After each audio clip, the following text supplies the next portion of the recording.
I've been reading recently. Ruth and I got some of these translations up from the Bible, a new translation called the Passion Translation. Several in the New Testament, just one or two things in the Old. But I just finished reading through Galatians. And there's this passage in chapter 4 about kind of a parallel or a metaphor about Hagar and the mother of Isaac. So the mother of Ishmael and the mother of Isaac. The child of the natural realm and the child born supernaturally by the Spirit. And this idea of being a son of or a daughter of a system of the natural versus that of being born of the supernatural. Like the woman, Sarah, she gave birth supernaturally. She was 100 years old or 80 or 90 or something like that. And so Paul says in this translation, in contrast, there is a heavenly Jerusalem versus an earthly Jerusalem, which is our true mother. She is the free woman, birthing children into freedom. Like we're made for freedom. For it is written, burst forth with gladness, O barren woman with no children. That kind of system doesn't produce life. It produces slaves. Break through with shouts of joy and jubilee, for you are about to give birth. So when we have life, then we can give birth. We can spread life. We can bring that kind of thing. So it says, dear friends, just like Isaac, we're now the true children who inherit the kingdom promises. And just as the son of the natural world at that time harassed the son born of the power of the Spirit, so it is today. So we need to expel that slavery mentality, that kind of spirit of being a slave, and take on being the heirs of the promises. So now it is obvious, we're not the children of the slave woman of some system. We're the supernatural sons and daughters of the free woman, sons of grace. And then he starts chapter 5 by saying this, let me be clear, the anointed one, Jesus, has set us free, not partially, but completely and wonderfully free. We must always cherish this truth and stubbornly refuse to go back into the bondage of our past.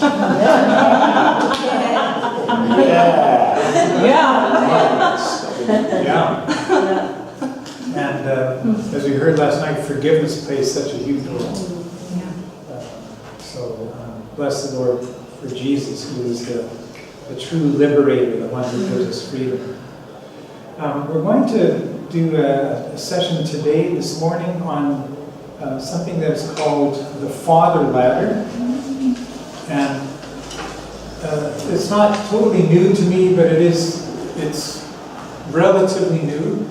Ruth and I have been in Germany here almost 30 years, and we've done this kind of freedom ministry for almost that whole time. We kind of built our church planting approach on the premise that unless people are free, they're not going to grow. They can come to Christ, but if they're not set free to grow, they'll be bound the whole time, and they might grow, but distortedly. Like a finger will stick out here, but if they're not free to grow, you're going to get that kind of a product or result. People that are limping along, and we're made for freedom. So we've had this journey of helping people get free for many years. But at least my focus has often been because of what I call the father wound in Germany, in Western Europe. We see it in North America as well. And part of it is because of the long history of war in this country, on this continent. So many fathers were killed, so many fathers came back, if they did, from the war, so traumatized, so disturbed that they were hindered or limited in how they could be a father to their children. They were emotionally drained, they were totally wiped out, and they couldn't meet the legitimate needs of their children because they themselves were literally shell-shocked or traumatized, and they didn't have the emotional intelligence, the emotional strength to help other people. And so we've worked with this premise for so many years, but in the last while we've come across this thing called the father ladder, and it includes your siblings, your companions, your friends, and the mother. And so there is this bigger perspective. So I want to go through this, what is called a ladder, with you today. And then there'll be some exercises, some times of reflection. And so the concept is basically built on the premise, go to the next one, that our family of origin, so not just our father. So that's where I'm saying, I kind of thought, yeah, it's always the father, but there are other factors in our family setting that play a significant role in shaping how we relate to God. So, for example, my father was very absent. He was a pastor, and he gave himself totally to his congregation. And for my growing up years, especially my teenage years, I was just grasping for his attention upon my life. But he was distracted by his congregation. And I did some stupid things to try and get attention. But I realized that this affected how I viewed God. It brought me into very much a performance mentality. If I do this and this and that, then maybe God I'll get his attention, he'll love me. And so there's this performance mentality that I see in Europe, I see in Germany. But it's a human problem, not just a German or it's worldwide. But so this ladder helps us understand that the legitimate needs which are in the middle are God has made us that we need these. He's the one that wants to meet these needs, but he does it through family. And when families are crippled or distorted or are not able to do that, then we compensate and things get distorted and things happen that shouldn't be there. So these legitimate needs are the things in the middle. Generally, a father provides a sense of identity, protection, provision. Mothers do that as well, but the siblings and friends, there's more of this buddy-buddy kind of thing. Normally you're not buddy-buddy with your parents. Maybe later when you're an adult, you have a different relationship. But interestingly, these legitimate needs for companionship, some people are, just a single child, but they have other friends. And but for communication, learning how to talk about feelings, you may not do that with your parents. Sometimes it's the case, but you can do that with your friends. I'd never tell this to my mom or my dad, but this is what's happening. Oh, so you need those people in your life. Or with your mother, the need for comfort. Mothers are the ones that give birth, and they're usually the first ones to hug you, and they're the ones that probably hug you the most. Some fathers are more relationally or emotionally strong, that they know how to do that. My father was not a hugger. My mom wasn't either, really. She had 4 boys. It was more like survival. So I didn't learn a lot of physical connection, contact. It was kind of like, well, we're guys. You don't need that. I married into Ruth's family. They're huggers way over here. I would be in their home and we're having a chat. And, the evening is going on, and then her parents say, well, we're going to go to bed now. They'd come over, here we are adults, married, we have kids. They'd come over to her, give her a big hug and a kiss, and I thought, I don't ever remember my parents doing that. Very touchy, and so I've learned that. When you're married, it's a wonderful thing, but I learned this is something I was missing. I'm so grateful for that. So I've become more of a hugger, and I'm not as soft, I'm a bit skinnier, but the comfort that we need, the nurturing, the instruction, obviously these aren't just totally separate. Fathers need to be that as well, with their words, with their hugs. So we don't want to separate these totally, but these are kind of the tendencies of how we're made. So anyways, these are legitimate needs that we have. And God is the one that gives family, and He knows this is what we need. And when we don't get those things, we go weird. We go looking in other directions. So experiences with our family, father, siblings, friends, can be positive, hopefully, but sometimes, obviously, and unfortunately, are negative, and they can affect how we perceive God. So this latter idea is a bit newer concept for me that, as I said before, it's often just been father, the image of the father, which is so prevalent in many families. But also this parallel, Jesus. Sometimes we relate to Jesus differently because we've had no friends, or we didn't have those buddy-buddy relationships, and so we don't have Jesus, we don't see Him as a brother. We don't have that sense of, man, if I'd been a disciple back in those days, I would have had a problem relating to Jesus, because I was always kind of the odd man out, or I was always alone. I don't know how to share my life with some person. Holy Spirit. Some people do have hesitations about the Holy Spirit, and maybe it's related to how they were relating to their mother. So this is a new perspective, but I think there's some validity there. And so we want to just follow through on that. Ask the Lord, are there needs that weren't met in my life? And through my parents, through my siblings, through my friends? And has that affected how I view you, God? Have I sought to meet those needs in other ways that were met by them, and I didn't even turn to you for it? So in this sense, this father ladder is a tool. It's not some psychological trip we're going to go on, but it's a tool to help us make those kind of reflections. So we can go to the next thing. And the first thing that I've been learning about this is that it is kingdom focused. So it's not is this an interesting psychological, sociological factor? Oh yeah, isn't that interesting?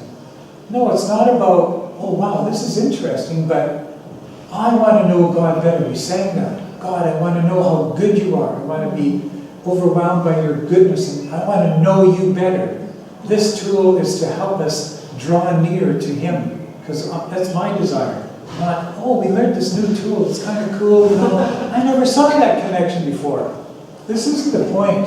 The point is, we want to know Him better. Whatever it takes. I sang a song when I was in a traveling singing group before I had gray hair. And the song had these words, whatever it takes to draw closer to you, that's what I'm willing to do. God, if this costs me something, pouring out my heart, revealing my heart, asking you to search my heart and see if there's any way in my heart that's not of you, I'm willing to bare my heart, because my point is, I want to know you better. Whatever it takes to draw closer to you, I'm willing to count that cost. So this is the point of this ladder. It's not some, file it away, wow, what a cool idea, I'm going to try this on a few people. Hey, you want to climb the ladder? This isn't the idea. So the focus is on God. The goal is not heal my wounds, uncover lies, rather, God, reveal yourself to me, how amazing you are. Give me the spirit of revelation, of wisdom and revelation. I want to see the things, but I want to know you better. This is, put this tool aside if it's kind of weird or lopsided, but this is just a way to help us uncover things or discover things so that we can know God better. So it identifies and removes obstacles, that's what it is. There are still some areas perhaps of unforgiveness, lies, ways that we've tried to compensate for not having these needs met, and that can distort our understanding of God or ourselves, defensive mechanisms. And I have a program on our PC at home, our desktop computer. It's called Super Anti-Spyware Scan. Well, I wouldn't say this is a scam, and it's not a scam, But here, I copied this down off of the computer because I started it up and it says, it's about time, you haven't done this for 7 days, you should run this scan. So here's what it says, the results of the scan. Potentially harmful items have been detected on your computer. It is advised that you quarantine and remove these items to prevent further infection. I thought, there's some parallels. I think this ladder could serve like a scan. God, are there some hidden things in me that unless I quarantine them and deal with them, it could lead to further infection. So then I pressed yes, and then it says, threats detected, 218. And then I pressed continue, so check mark continue, and then it says, 218 items selected for removal. And I press yes, remove it. This green thing goes zzz. Now you can continue. Oh, I feel so much.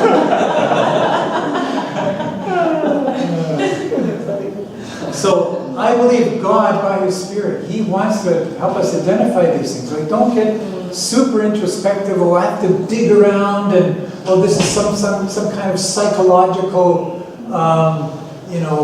filter or something. No, this is a work of God's Spirit. He wants to put His gentle finger on things, patterns, issues that could help set us free and remove these things that have been obstacles, that have been hindrances in understanding and knowing Him better. So it is a hearing God exercise.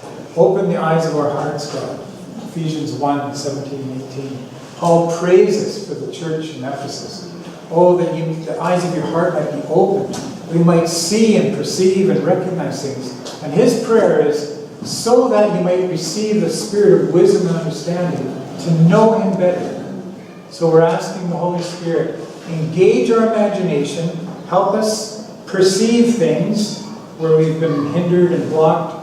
And He wants to open our eyes, kind of like the eyes of our hearts, and to sanctify our imagination, to yield our imagination to the voice of the Holy Spirit.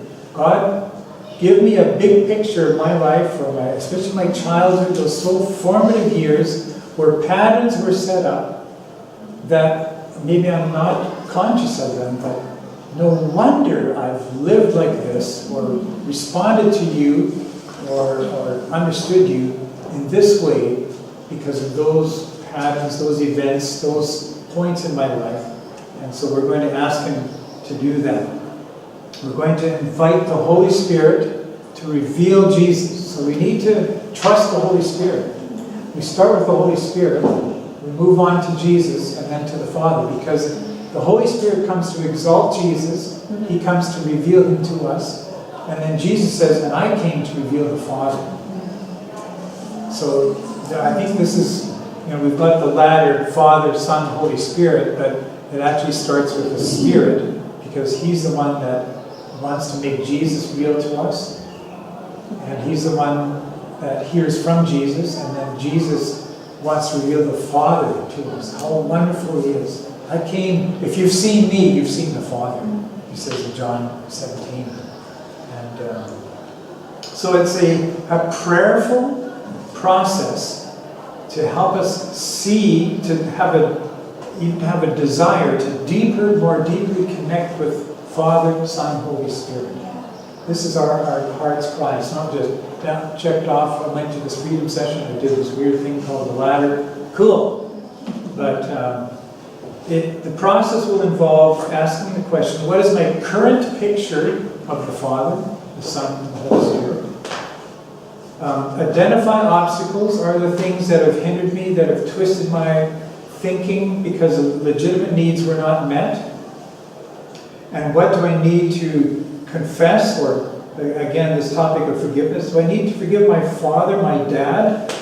For example, last night, I thought I dealt with so many things, but I had to, in the prayer time of waiting on the Lord about forgiveness, I don't have the notes right handy here, but just another aspect of my parents, the way they did not meet my emotional needs for touch.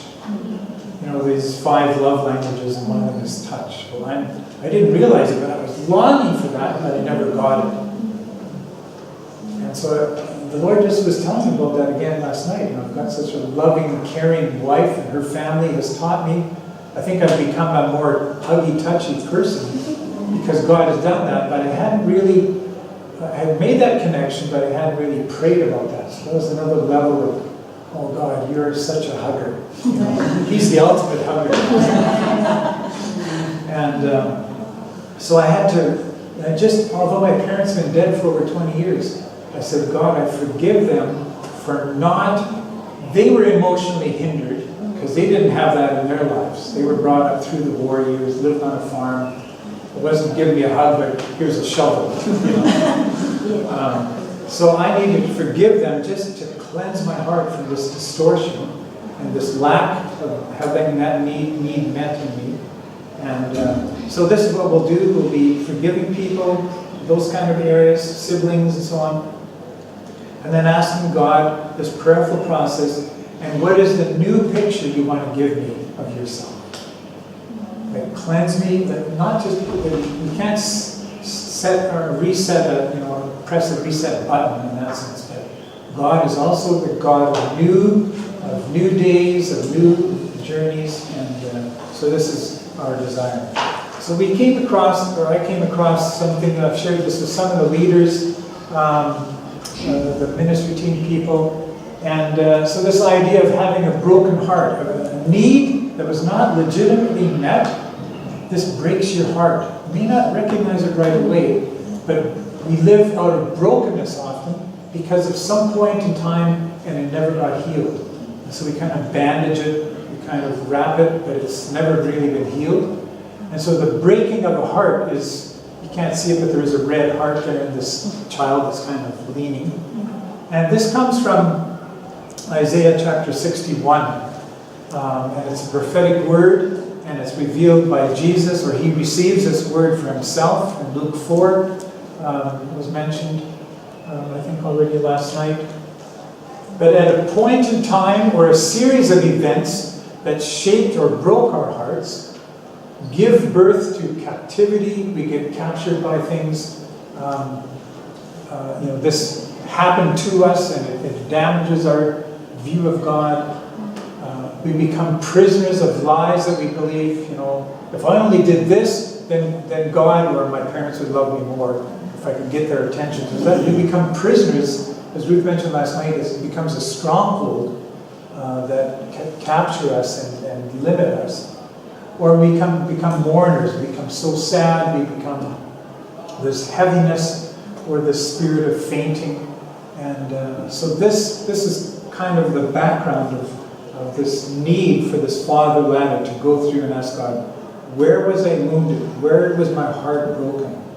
And when a heart is broken, it can reveal itself in many ways. Just the next thing. I didn't have this written down for you. If you want this, I can send it to you. I just didn't want it to be so overwhelming. But these are ways we compensate when our heart has been broken.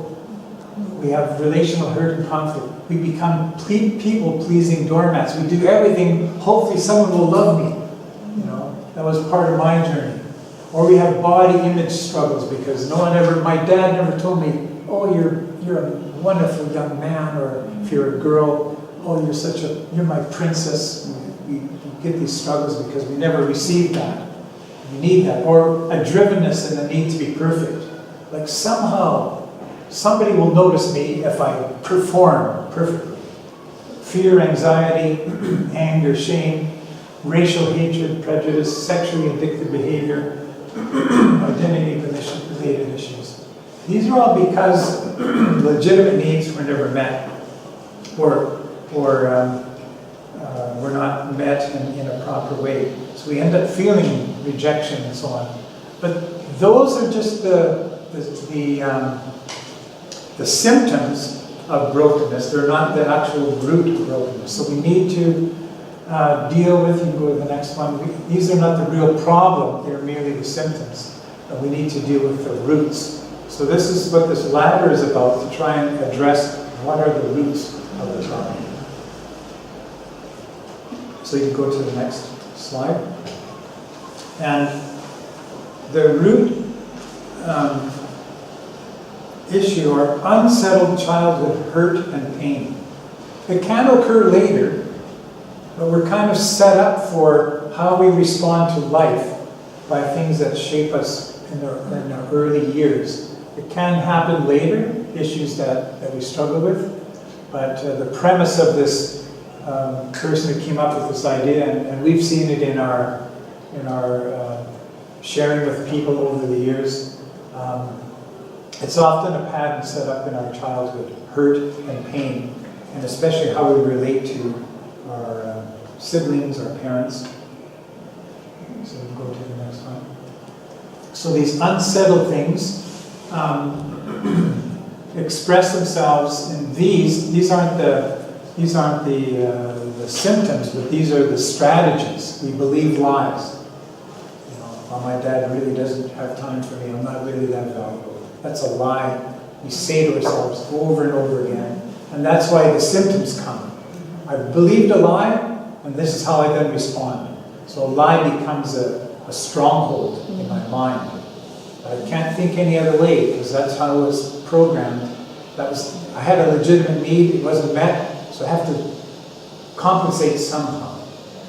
Or we hide behind a mask. We never had friends, but we never let anybody know that I'm not lonely. I become strong, I compensate with, I'm an amazing this or that, I become a super this or super that, but we're really lonely because we never had friends. That legitimate need was never met. We deadened or medicated our pain. That's why people get into addictions.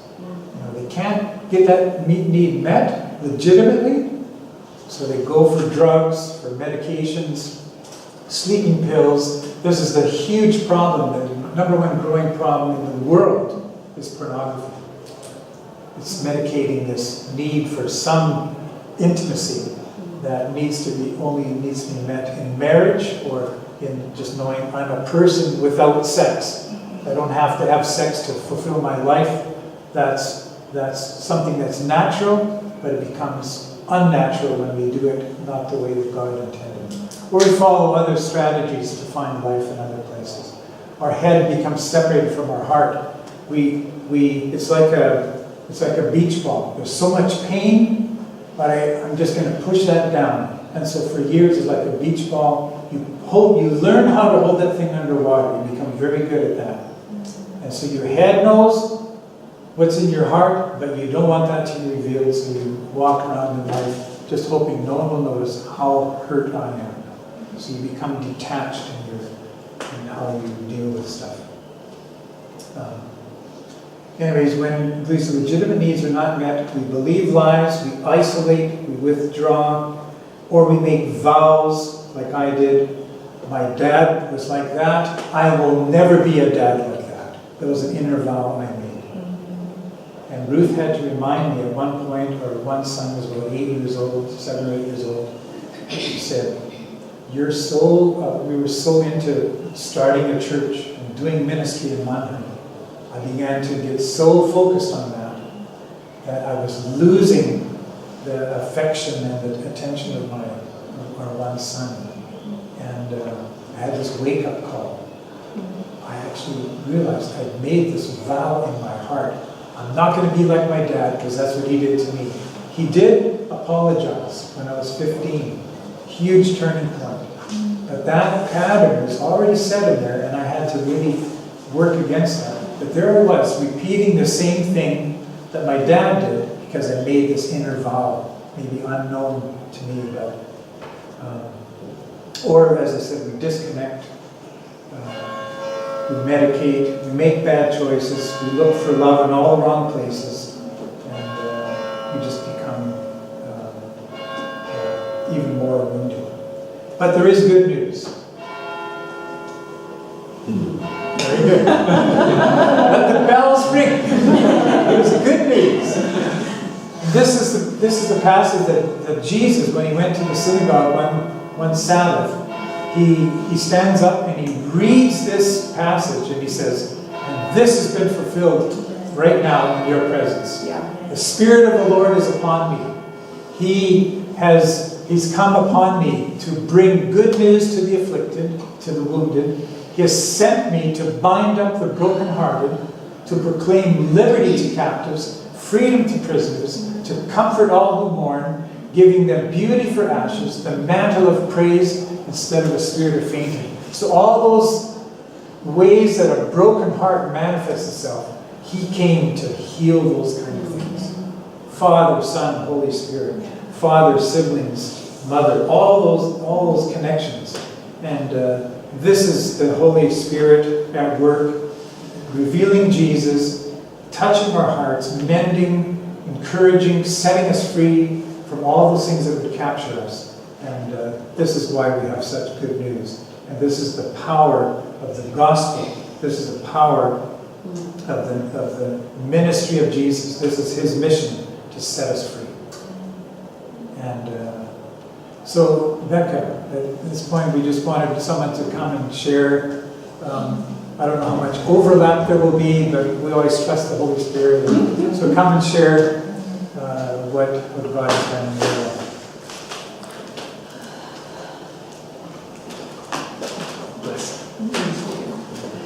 Hi, I'm Becca.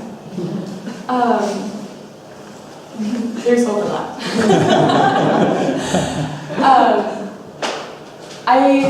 When I was 18, I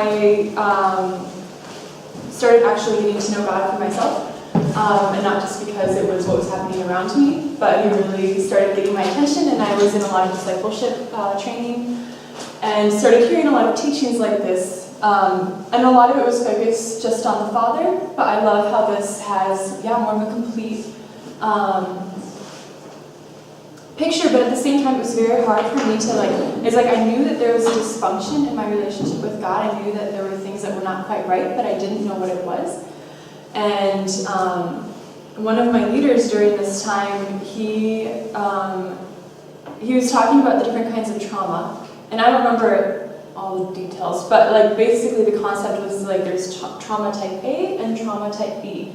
And A is the presence of something bad, like an abuse, for example, but then trauma type B is the absence of something good, which is a lot harder to identify, like the lack of affection.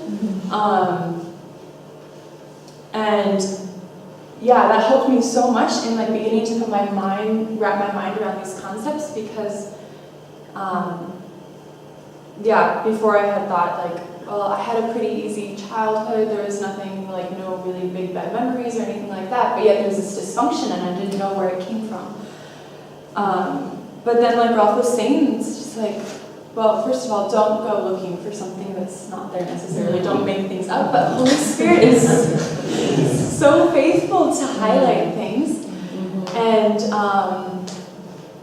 and so last 2015, I was in a 3-month counseling school, and so a lot of these topics were being addressed and dealt with and talked about. And there was one morning about halfway through the school that I was out having quiet time, and the night before there was just a lot of homework and a lot of things to do, and I needed to get them done, and so I made a little checklist of these are the things I need to get done, and I just need, okay, God, we need to just get through the checklist. And so I went to my quiet time where you're supposed to be spending time with God. I was okay, God, first we need to discuss this. Second, we need to, and we just need to get the homework done, and the homework is needs to get done before I can just enjoy your presence. And God was Becca, what are you doing? And I just realized in that moment what am I doing? This where did this idea that I need to have the checklist completed to enjoy God's presence come in? Where did this idea pressure and perfection and needing to have arrived before enjoying, before being with come? And I had no idea. But just started asking Him, I knew that this was something that I needed healing from. I knew that there was a dysfunction there, and it wasn't something that could really be fixed by saying, okay, God, I'm just going to come and enjoy your presence. But there was a root that needed to be addressed. And a few weeks later, I was meeting with my one-on-ones, and yeah, I don't remember how we got to the topic, but one of them asked me, she's like, Becca, who was your mom to you? And I said, she was my teacher, because I was homeschooled all throughout high school, or like, yeah, my whole life I was homeschooled, and my mom was my teacher. And she was like, Becca, who did you want your mom to be? And I just started crying. I wanted her to be my mom. Like, and she was, but the balance was more on the teacher than on the mom, and just this pressure of like needing to have good grades, needing to get things done. Everything else got pushed to the side, especially as I got older and like started getting ready for university, and like, school always came first. The work always came first. In front of my emotions, in front of my feelings, in front of the things I liked and didn't like, it was always, this was the priority. And that was how I related to my mom. And I wanted a mom. And that affected my relationship with God. Like, feeling this need to come as a student who needed to get good grades. And that was how I was relating to him. And then that was an overwhelming day. And that night there was this like worship family service for the entire base in the community. And I just remember I was like sitting in the back, and it was like during worship, and I just like, I don't really know how to explain it, but just this like sense of like, I never had someone like run their hands through my hair, like kind of that like affectionate mothering touch. Like it just like hit me like, I want that so badly right now. I just like mourning the loss of not having had that. And I just like started crying.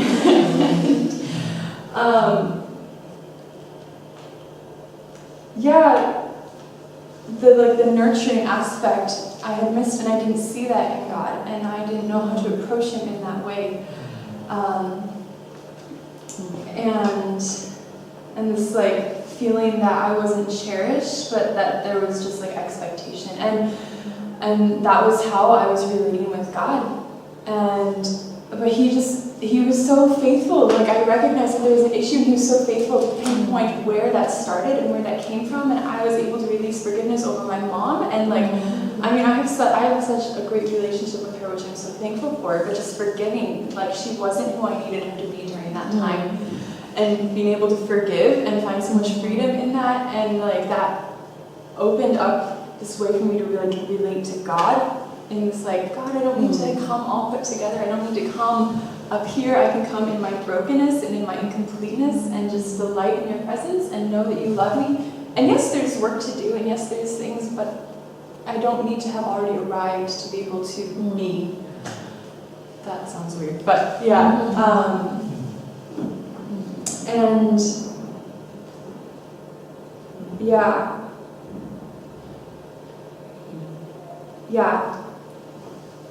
And so just this like realization, like God is not my mom, God is not my dad, God is so much better. Even if these people are wonderful and great, he is still even so much better, and he's always exactly who we need him to be in the season we need him to be in. And so it was like really cool in like the past couple of years as I've been like starting to like working through these issues, and it's still an ongoing thing. Like sometimes I catch myself in these habits again of like, okay, God, like we need to get this work done. And he's like, no, Becca, like be. And the productivity is even better after the being.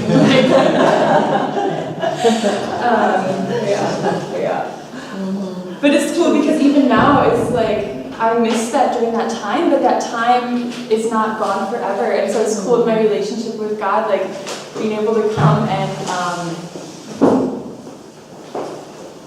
it's kind of like go back to that time.